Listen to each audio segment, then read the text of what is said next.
Warning: hull integrity compromised. To execute emergency structural calibration, we must bypass the main computer and calculate the necessary material specs manually. This diagram of our ship shows exactly what we are dealing with. We need to distinguish between surface area, the outer hull plating we need to repair, and volume, the internal capacity required to hold life support gases. This projection displays the three base geometries we rely on. We have the cube for storage, the circular cylinder for transit tubes, and the sphere for containment. The surface area and volume equations for these primitives are our baseline tools. To quantify the exact materials needed to survive this mission, we have to master these base formulas and apply them to the ship's architecture. Look around the engineering bay. You rarely find single, primitive shapes in isolation. Most hardware is built by combining multiple solids. This diagram shows a standard composite structure, a cone and a hemisphere coming together at their flat, circular bases. When calculating materials to coat a combined object like this, you encounter the hidden surface trap. The total surface area of the new object does not equal the sum of the total surface areas of its individual parts. When flat faces are joined, they become internal. They are no longer exposed to the outside. To find the correct area, you only add the curved surface areas of the visible exterior.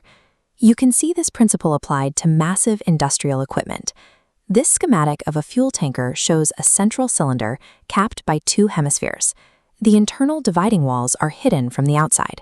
To accurately coat any composite solid, you must identify those hidden internal faces and remove them from more equations.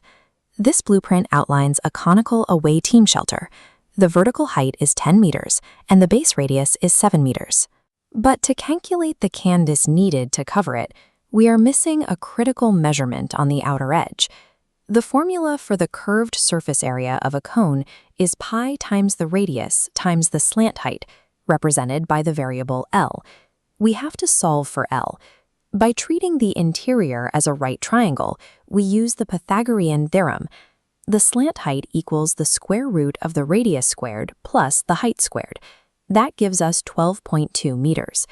Plugging that 12.2 meter slant height back into our surface area formula yields approximately 268 square meters of canvas required for construction. Whenever a cone's exterior surface is involved, calculating the exact angled edge is a strict requirement before you can determine the material load.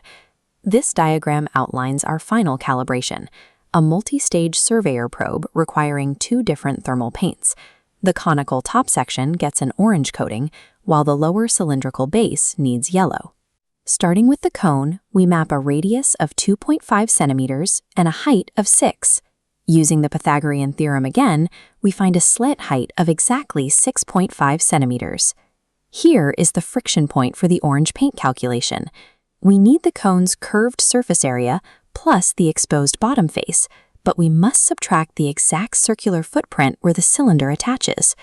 We add the curved surface area and the base area of the cone, then subtract the base area of the cylinder.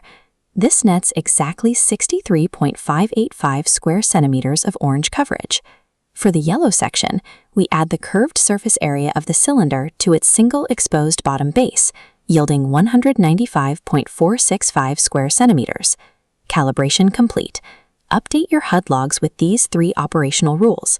Differentiate area from volume, deconstruct complex objects into base solids, and always subtract hidden internal bases. Engineering survival relies on your ability to look past a complex structure, break it down into basic geometric truths, and accurately calculate what remains.